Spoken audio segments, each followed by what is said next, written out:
Olá, tudo bem? Bom, como já é conhecimento de todos, os nossos encontros da disciplina de Clínica Médica de Equídeos passarão a ser virtuais.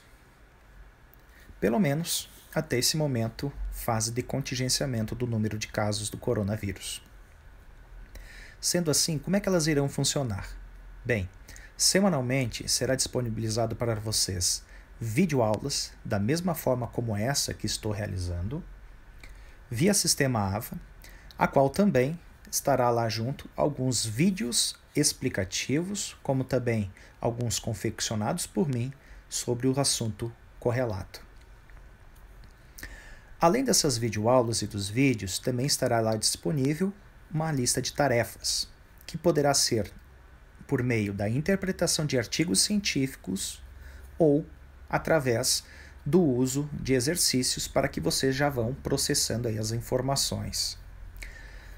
Além disso, também será disponibilizado, além das videoaulas e além desses vídeos ilustrativos e também das tarefas, também será disponibilizado aí a vocês um fórum que irá acontecer das 13 horas às 16h40, horário este que seria destinado a cada segunda-feira, né? Horário este que seria no mesmo da presencial, ao qual abrirei um fórum para discussão de alguns pontos sobre o tema abordado. Né? Ficarei à disposição para que vocês retirem dúvidas, colocarei alguns pontos, né? Para que leve a reflexão sobre o tema abordado. Bom, o que está sendo projetado na tela de vocês é uma aula, eu já postei, né? Aliás, eu já iniciei com vocês na nossa última aula presencial, que é Anatomia, Semiologia e Manejo Nutricional de Equídeos. Bom, antes de nós iniciarmos sobre a síndrome cólica, que é a afecção que acomete o sistema digestório de equídeos, primeiro, acredito que, por bem, é melhor nós recapitularmos sobre a anatomia e semiologia do trato digestivo, como também o manejo nutricional de equídeos. Aí vocês podem se perguntar, por que ele colocou manejo nutricional? Bom, as principais causas da síndrome cólica deve-se justamente por um manejo nutricional inapropriado, onde que aqui passarei para vocês estratégias alimentares para equídeos para que justamente consiga evitar as ocorrências de síndrome cólica, como também possibilite um maior desempenho desses animais. Afinal, tudo que fugir do que eu estou passando aqui para vocês, provavelmente vai aumentar a propensão aí da ocorrência de síndrome cólica. Além disso, gostaria de passar para vocês uma comparação. Se nós compararmos um equino que é mantido solto a pasto, ou seja, em condições naturais, e compararmos com o equino que é confinado, lógico, algumas diferenças inerentes à restrição de espaço vai acontecer com este equino. Ou seja, quando mantidos em pastejo, esse animal tem um comportamento de se alimentar por até 16 horas por dia, ao passo que, claro, em situações de confinamento, isso acontece regrado em apenas, no máximo, 4 refeições diárias. Então, existem alguns pontos aí, né, que é muito importante. Além disso, como ele se alimenta poucas vezes ao dia, quando confinado, e acaba recebendo uma alimentação concentrada, rica em proteínas, rica em fontes de energia, e é claro, entre um concentrado e outro, é administrado uma pequena quantidade de volumoso, porém bem inferior a que o animal naturalmente estaria se alimentando. Alimentação concentrada essa, com baixo teor de fibra.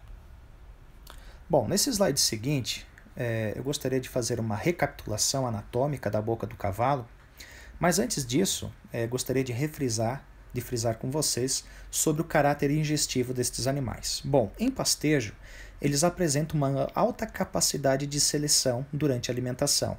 Porém, parte disso acaba se perdendo quando é fornecido esse alimento, ou seja, de forma artificial. O que o torna passível de se alimentar, né, de acabar ingerindo aí corpos estranhos, que mais à frente falarei sobre isso. Bom, o que concerne na nossa revisão anatômica da boca? Bom, o equino macho adulto ele apresenta 40 dentes, destes 12 incisivos, sendo 6 superiores e 6 inferiores, 12 premolares e mais 12 molares. Já a égua é inexistente a presença dos dentes caninos, portanto, 36 dentes. No entanto, na égua adulta, eventualmente poderá ser observado aí 2 dentes caninos. Além disso, outro ponto que eu gostaria de frisar aqui com vocês está associado à presença eventual do dente de lobo. Por vezes, alguns animais poderão ter esse dente de lobo, onde que este situa-se rostralmente aos dentes premolares, podendo ter 1 ou no máximo 2 dentes premolares superiores. Além disso, o que eu quero frisar aqui com relação a dentes para vocês? Quando o animal ele é mantido em pastejo, num alimento rico em fibra, faz com que o mesmo desempenhe de 60 a 80 movimentos mastigatórios por minuto, movimentos completos estes. Entretanto, quando é fornecido concentrado, pelo fato de sua baixa quantidade de fibra, esses movimentos são reduzidos e, além disso, são incompletos, o que leva aí ao desgaste irregular destes dentes, formando, portanto, pontas ósseas altamente lesivas à mucosa, seja da bochecha, como também aquela mucosa de bochecha, como também lesões de língua, o que, é claro, vai reduzir aí a capacidade ingestiva desse animal e, portanto, levará aí a longo prazo a um emagrecimento progressivo. Além disso, outros pontos que eu gostaria de frisar concernem ao cardio, que é uma espécie de válvula que controla o fluxo de alimento do esôfago para o estômago. O cardio dos equídeos ele é forte e resistente, não possibilitando o refluxo gastroesofágico de alguma ingesta, ou seja, evitando assim a emese.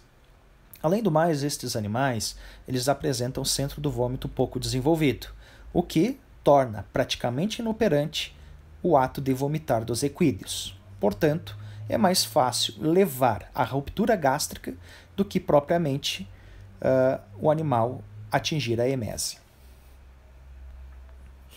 O próximo segmento concerne sobre o estômago. Estômago esse relativamente pequeno, se nós compararmos um animal com o mesmo porte, como por exemplo o bovino. O equino ele tem uma capacidade de armazenamento de no máximo 15 litros de um animal adulto, ao passo que um ruminante, né, com um porte equiparável, com peso próximo, apresentará até uma capacidade de 300 litros. Então notem essa grande diferença. O que isso acaba determinando no cavalo? Uma necessidade de uma maior taxa de passagem de alimento por este órgão. Então é um órgão pequeno que precisa passar mais vezes o alimento. Bom, a título de recapitulação, o estômago do equídeo ele é dividido em 2 partes, sendo que a porção mais preguiada superior é glandular e a porção inferior, nesta ilustração, é aglandular. Separado estas 2 partes de uma estrutura denominada, que está representada pelo número 4, de Marcoplicatus. Além disso, no equídeo, né, como ele tem em condições naturais aí um hábito alimentar de 16 horas, lógico, há uma produção constante de suco gástrico, o qual poderá levar até uma produção de 30 litros. No próximo segmento, aqui nós temos uma imagem que retrata, depois do estômago, representado em amarelo, o intestino delgado, né? intestino esse subdividido da mesma forma como nas outras espécies domésticas em 3 partes, duodeno, jejuno e ilho, onde que no equino adulto o duodeno terá uma dimensão de 80 a 1 metro, o próximo segmento o jejuno, 20 metros, e o último segmento do intestino delgado, 1 metro, que é o ilho. Então, duodeno, jejuno e ilho. A comunicação do ilho, ela se dá por meio de uma válvula. A comunicação do ilho com o intestino grosso, com o primeiro segmento do intestino grosso, que se chama seco, se dá por meio de uma válvula ilho-secal. Válvula essa que está operante de acordo com o fluxo que a ingesta acaba tomando dentro do intestino grosso. Pois cerca de 85% do tempo que o alimento fica processando dentro do trato digestivo, este acontece no intestino grosso. Então depende muito desse fluxo aí. Então, a abertura dessa válvula ilho-secal. Então, quando da presença desse bolo alimentar, por que bolo alimentar? Porque ainda não foi totalmente digerido, vai ser digerido agora no próximo segmento, que é o intestino grosso, ele acaba adentrando ao seco, estrutura esta com uma capacidade de até 30 litros, acontecendo aí uma pré-mistura entre micro-organismos comensais que auxiliam, aliás, que promovem a digestão da celulose e hemicelulose, que são os principais carboidratos estruturais da fibra de pasto, o qual, juntamente com alguns movimentos executados no seco, promove a mistura deste alimento e, é claro, um início de uma pré-digestão por estes micro-organismos. Logo em seguida, logo essa prévia ação, o seco ele contrai de sua extremidade, que chama-se ápice do seco, como vocês podem ver lá a seta, em direção à base, que situa-se mais dorsal. Um pouco abaixo da válvula ilho-secal tem a válvula seco-cólica. Então o próprio nome já faz referência qual que é o sentido da ingesta. Ou seja, se na primeira válvula lá, que controla o fluxo do intestino delgado para o intestino grosso, chama-se válvula ilho-secal, neste caso é válvula seco-cólica. Então vai sair do seco, vai para o cólon. O seco dos equídeos, eles poderão comportar até 30 litros, como eu acabei falando para vocês, tomando boa parte da fossa paralombar direita, indo em direção à região, passando pela região inguinal do animal e contornando em direção ao externo, né, próximo ao externo, invadindo ligeiramente aí o plano medial para o lado esquerdo. Em seguida, então, essa ingesta ela acontece, ela sofre essa ação destes micro-organismos que que promovem a digestão dessa fibra, passando para o próximo segmento, que chama-se colo maior.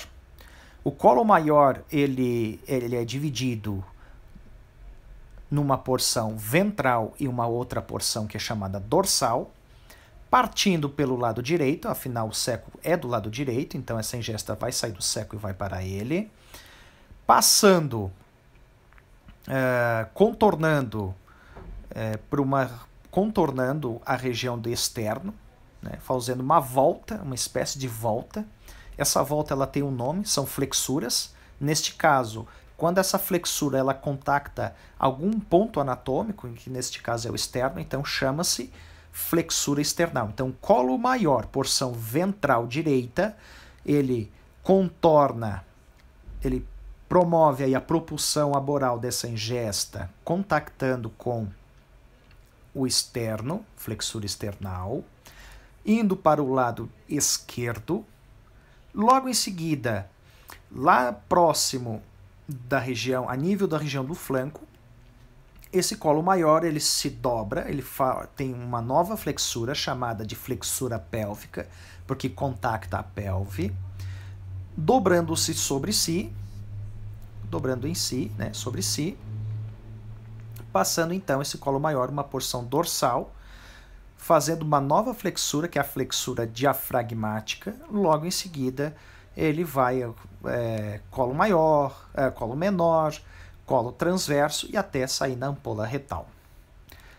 Voltando novamente, refrisando novamente, que todo esse tempo, boa parte dessa ingesta, 85% do tempo, essa ingesta fica aí sofrendo ataque de micro-organismos comensais. Bom, o que vai depender dessa taxa de passagem? Vai depender da qualidade da fibra. Ou seja, uma fibra com alto teor de fibra detergente neutra, ou seja, de carboidratos que são facilmente aproveitáveis, essa ingesta permanecerá menos tempo em relação a uma fibra de baixa qualidade, com maior teor de FDA, de fibra detergente ácida, portanto, ficando mais tempo este para que aconteça aí a digestão por estes micro-organismos comensais. Baseado nisso, então, existem alguns pontos que a gente tem que ter um certo cuidado, que deve ser essa qualidade da fibra. Ou seja, se ficar muito tempo esse intestino, se ficar muito tempo essa fibra no seco, no colo, nos cólon, consequentemente aí acontecerá uma maior absorção d'água e, por consequência disso, então, torna-se passível a impactações, principalmente nas regiões mais estreitas, como, por exemplo, a flexura pélvica. Bom, pessoal, neste slide, então, tem uma vista lateral direita e uma esquerda, né, refatizando para vocês alguns pontos. Então, onde que a gente consegue ter uma ideia de como que está a disposição do seco em relação ao colo maior, porções ventral e dorsal, né, como vocês estão vendo aqui. E, é claro, a demonstração aonde que estão as partes de curvatura que a gente chama de flexuras e com que elas contactam. Então, o seco, colo maior, porção ventral e dorsal. O duodeno é passível de acessá-lo, no entanto, no momento do exame semiológico é impossível de nós entrarmos em contato, da mesma forma como o estômago. Além do mais, aqui não tem o fígado, então boa parte do estômago ele acaba se deslocando para o lado esquerdo, por causa da presença do fígado. Aqui na vista lateral esquerda a mesma coisa. Outra imagem aqui, uma vista no sentido crânio, caldo cranial, onde que nós podemos observar praticamente o seco tomando todo o plano direito da cavidade abdominal, a flexura external, né? Então, como vocês estão vendo aí, o colo transverso também, ele é passível até de palpação. As partes, bom, o seco é dividido em 3 partes, ápice, corpo e base. Outros pontos importantes de vocês saberem, principalmente quando nós entrarmos lá num exame complementar, que é a palpação retal, onde que por meio da palpação retal, por isso que eu estou frisando essa parte aqui, vocês conseguirão ter a noção aonde que estão as estruturas. Se aconteceu algum deslocamento de alguma alça intestinal, então, não só de alças intestinais, como os que eu passei aqui, flexura pélvica, colo transverso, seco, mas também um ligamento nefroesplênico, que em situações de deslocamento ele acaba, principalmente de flexura pélvica, ele acaba saindo da posição anatômico-topográfica. Bom, então já vamos entrando na semiologia do trato digestivo, principalmente no que concerne às alterações comportamentais. Alterações estas, né, que estão listadas aí. Antes de nós adentrarmos a esse ponto, boa parte dessas alterações comportamentais, elas são inerentes a dores abdominais, ou seja, a cólicas. Para tanto, é necessário que nós façamos aí uma diferença, porque uma dor uterina pode também dar esses sinais de cólica. Uma dor renal também poderá dar esses sinais de cólica. Então, nós temos que separar o que é uma cólica verdadeira, que é aquela síndrome cólica, que é o abdômen agudo, da cólica falsa, que é uma cólica de rins, uma cólica uterina, por exemplo. Bom, independente de uma ou de outra, naturalmente, enfatizarei mais aquelas abordando o sistema digestivo, que é esticar e ajoelhar-se, que tá tentando achar uma posição cômoda, escavar no chão, decúbito frequente, né? Várias tentativas de tentar deitar-se, olhar ansioso por o flanco, como vocês podem observar aqui na foto superior direita, né?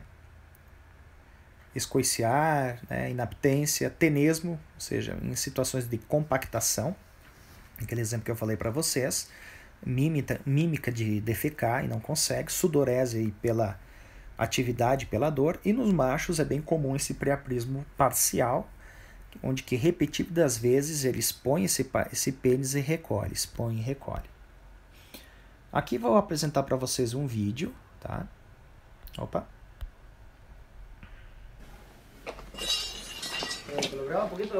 Lógico, quando você usa um cavalo e solta ele na cocheira, por vezes ele pode ter esse comportamento de se rolar, de deitar. No entanto, quando ele faz repetidas vezes, isso, é claro, torna-se um sinal típico do aparecimento típico de cólica. Nota, ele fica inquieto, né? Dificilmente vai ver um cavalo se levantando, descendo. Observe o pênis dele, tá? Justamente ele mostra um pouquinho, ele desembainha um pouco, recolhe. Ó, rola mais um pouco. É um pouco difícil, mas parece que o lado direito está um pouco distendido.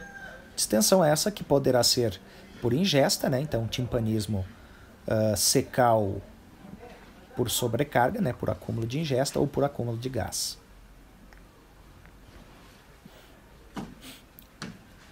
Bom, pessoal, se for tanto pelo acúmulo de gás quanto pelo acúmulo de ingesta, então existem alguns problemas inerentes aí, porque muitas vezes poderia ser algo simples, de resolução simples, mas, às vezes, pela demora do atendimento clínico, algo que seria de resolução facilmente clínica acaba sendo somente por resolução cirúrgica. Vou passar o próximo vídeo. So what are the signs of colic? Horses with colic typically paw the ground. Então, até vocês podem observar que esse cavalo se rolou bastante, está bastante sujo, né? Rapando, ansioso, né? Ele fica assim. They can show a whole lot of ele cava signs constantemente, alguns não cavam, alguns rolam como aquele abdominal ali. pain. Logicamente, So this horse here in the picture is having a look dor. round at his flank and he's trying to tell the owner that he's got a painful abdomen. Vou passar para o próximo segmento, vocês vão ter esse vídeo aí, vão ter um melhor acesso, eu já passei essa aula para vocês, né? Então vocês podem aí, de forma bem calma, assistir bem esse vídeo. Bom, alguns pontos que deverão ser levados em consideração no que concerne a anamnese são o histórico do animal, quando que começou os sinais clínicos, ele já teve alguma alteração do comportamento que demonstre sinais de dor, já foi realizada alguma medicação. Esse é um ponto muito importante. Por que eu lhes digo? Porque muitas vezes os proprietários ou tratadores no aras ou em alguma cabanha, eles já têm algumas medicações, alguns analgésicos anti-inflamatórios, como por exemplo o fluniximab e glumine. Então, por vezes, quando você chegar lá, às vezes o animal pode estar parado, pode estar quieto, né? Então, sempre é importante você perguntar, porque muitos vão acabar se esquecendo de dizer isso para você. Foi feita alguma medicação nesse animal, né? Então, isso é importante de vocês perguntarem. Poderá ser também de pirona, né? Tudo isso é muito importante. Além dessa questão da medicação, por vezes, tu deves perguntar o quê? Também.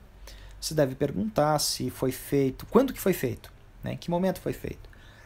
Por exemplo, no caso do fluniximab e glumine, ele tem uma ação analgésica de até 6 horas. Entretanto, em situações que tem uma cólica mais forte, uma dor abdominal mais intensa, esse tempo poderá ser abreviado em 1 hora, 2 horas após a aplicação, o que nos denota dizer que é uma dor bem intensa. E com certeza com sofrimento de alguma alça intestinal. Outros pontos, né? Se ele já teve anteriormente alguns casos de cólica, em quanto tempo, se foi tipo de medicamento que foi recebido, quanto levou para ele se restabelecer novamente, a rotina de alterações, como hábito, o estado reprodutivo e imunitário. Em se tratando do estado reprodutivo, principalmente em éguas gestantes, lá no terço final de gestação, sexto, sétimo mês de gestação, pelo crescimento exponencial do feto, por vezes, né, isso aí acaba tomando boa parte da cavidade abdominal e que, portanto, qualquer pequena distensão por gás de uma alça intestinal pode gerar cólica. Então, isso também é importante de vocês fazerem esse levantamento. Outras questões também, doenças graves. Qual o tipo de uso desse animal? Né? Foi feita alguma vermifugação? Por vezes, só para título de informação, existe um euminto chamado Strongylos vulgaris, onde que sua larva L3 ele parasita aí pequenas arteríolas, pequenas vênulas do mesentério, causando aí, é claro, a desvitalização da alça pela hipóxia por meio da formação de trombos. E isso, é claro, pode gerar aí uma dor bem significativa. Então, um manejo profilático inapropriado da administração de vermífugos pode acontecer isso aí. Tipo de dieta, aqui é o ponto nevrálgico, para ser mais incisivo, né? Qual o tipo de concentrado que está sendo fornecido? Será que só se alimenta pasto, concentrado, quantidade? Se mudou o concentrado por outra marca? Às vezes pode dizer, doutor, eu troquei o concentrado, mas tem o mesmo teor de proteína e o mesmo teor de energia. Lembrando a vocês, ou caracterizando a vocês, que existem diferenças na composição dos alimentos utilizados nestes concentrados, onde que, por vezes, se vocês observarem, existem algumas marcas, possíveis substitutos do milho, arroz, né? Ou seja, dentro da legislação, eles asseguram lá que uma ração manutenção deverá ter 12% de proteína bruta, 2.000 a 2.300 milicalorias de energia. No entanto, é bastante mutável qual que é o tipo de ingrediente deste concentrado que atinja esses valores, desde que, é claro, atinja esses valores. Questão da água, né, a quantidade que é fornecida a esses animais, se tem mais alguns outros animais que poderão estar juntos também. A água, outro ponto importante, alguns animais não bebem água clorada ou com algum cheiro, então tem que tomar bastante atenção sobre isso. Por vezes é necessário, né, em alguns áreas eles têm coxos que têm boia, e aí o proprietário não sabe se ele está bebendo água, se ele não está bebendo água. Claro, se você observar as fezes dele, né, você vai ter uma noção se vai estar ressequidas, que é típico de desidratação, com acúmulo de muco também.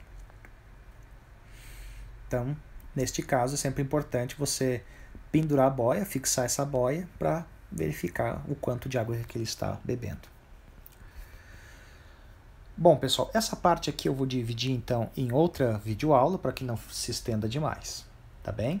Já nos encontramos.